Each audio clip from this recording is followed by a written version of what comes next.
Olá, começamos hoje mais um novo livro da Bíblia, 2 Reis. Nós vamos caminhar lendo esse livro todo. Parabéns para você que está firme, que está lendo a Bíblia toda. Nós vamos terminar a Bíblia toda junto. Hoje 3 capítulos, os 3 primeiros capítulos. E aí vamos para o capítulo 1 de 2 Reis. 1 Reis nós já terminamos.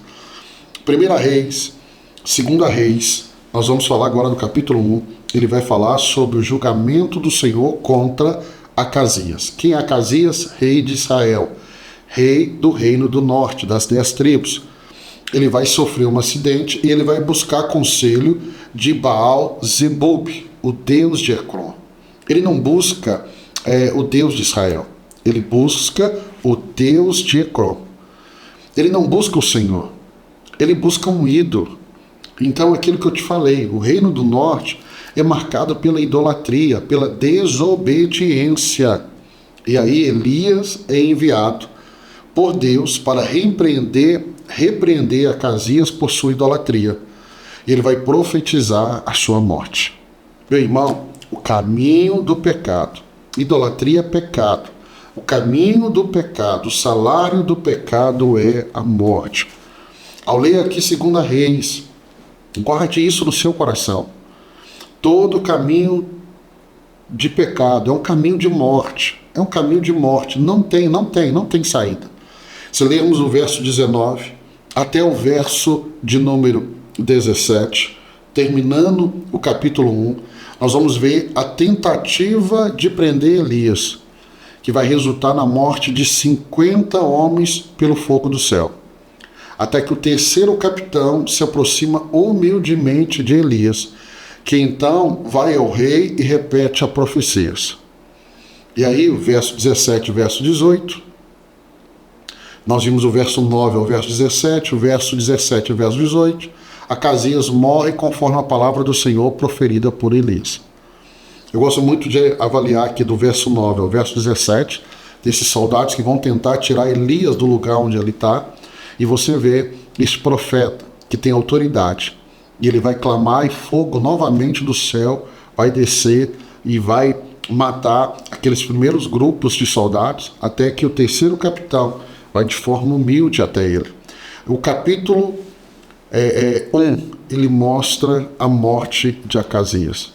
Pastor, já é comum, eu já vi outros reis de Israel caminhando também para a morte por causa do pecado, sim.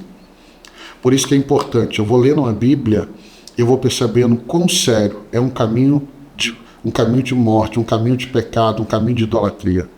Vamos para o capítulo 2, é o momento que Elias é levado aos céus. Esse grande profeta vai ser levado aos céus, é a ascensão de Elias. Então Elias é levado ao céu em um redemoinho. Leia bem, capítulo 2, porque muitos acham que ele foi levado ao céu numa carruagem de fogo. Não, foi num redemoinho. Isso é muito claro. Verso 9, olha. Quando atravessaram, Elias disse a Eliseu, pede-me o que quiseres, antes que eu seja levado de ti. Ele respondeu, peço-te uma porção dobrada do teu espírito. Lembra de Eliseu? Lá em 1 Reis capítulo 19, Deus dá ordem para ele chamar Eliseu para ser o seu sucessor. Eliseu é treinado por Elias e agora Elias fala com ele, olha, eu vou ser levado, Deus vai me levar, pede-me algo. Ele diz, eu quero porção dobrada. Eu quero o dobro da unção, do poder. E você vai ver que Elias, ele realizou 7 milagres. Eliseu vai realizar 14, o dobro, porque ele recebeu porção dobrada. O verso 15 ao verso 25 do capítulo 2, nós encontramos Eliseu realizando o seu primeiro milagre.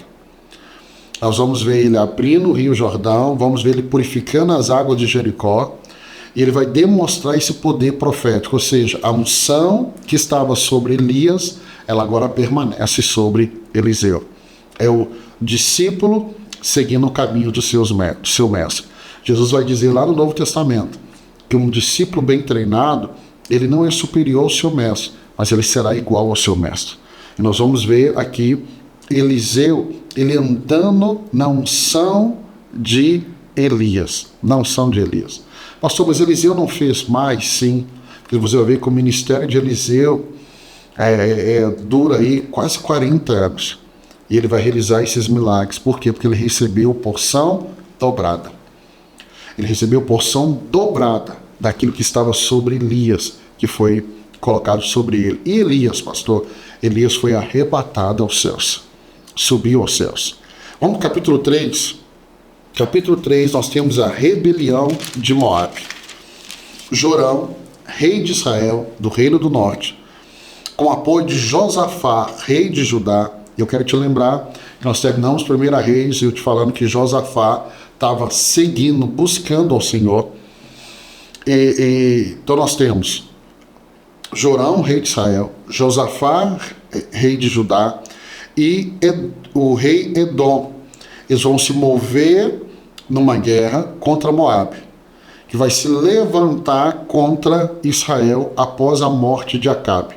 Quando Acabe morre, nós vamos ver esse rei, que é o rei de Moabe, se levantando contra Israel, né? E aí do verso 1 ao 27 nós vamos ver de forma muito clara essa história sendo contada, e aí o que nós vamos perceber, né? Que apesar das dificuldades iniciais desses reis, e qual é a dificuldade? Aqui eu vou te chamar a atenção para algo que não é comum na Bíblia. Nós vamos ver o rei de Israel, o rei de Judá e o rei de Edom se juntando para uma guerra contra Moabe. Israel sempre entrou numa guerra em desvantagem numérica. Aqui tinha uma superior. Talvez porque tinha uma vantagem superior, eles não programaram bem a estratégia. Eles vão caminhar, né, no deserto, e vai chegar um momento que eles estão no deserto caminhando, indo para batalhar com Moabe, e a água vai acabar. O que faltou para esse exército? Esses 3 reis, esses 3 exércitos? Planejamento. E é nesse momento que eles vão recorrer a um profeta. E aí Josafá vai perguntar, tem algum profeta aqui? Eles vão dizer, tem Eliseu. Ele vai perguntar, a palavra do Senhor está com ele? E eles vão dizer, Eliseu, ele servia, ele deitava água para Elias. Então Josafá vai perceber que Deus estava com Eliseu. Não pelos feitos de Eliseu, mas por causa de quem ele servia, de quem o treinou. Nós sempre seremos conhecidos pelo aquele que está sobre nós, exercendo a liderança. Isso é importantíssimo, isso é lindo demais, porque isso é um ponto chave na Bíblia. Quando Davi venceu Golias, você vai lembrar de 1 Reis, 1 Samuel capítulo 17, quando Davi venceu Golias, Saul vai perguntar, quem é o pai dele?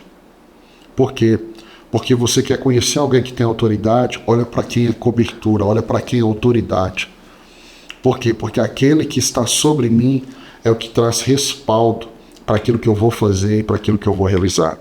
E aí, Eliseu vai dizer para eles abrirem covas, que no outro dia eles veriam aquelas covas, aquelas cisternas cheias de água. Algo que era impossível aconteceu.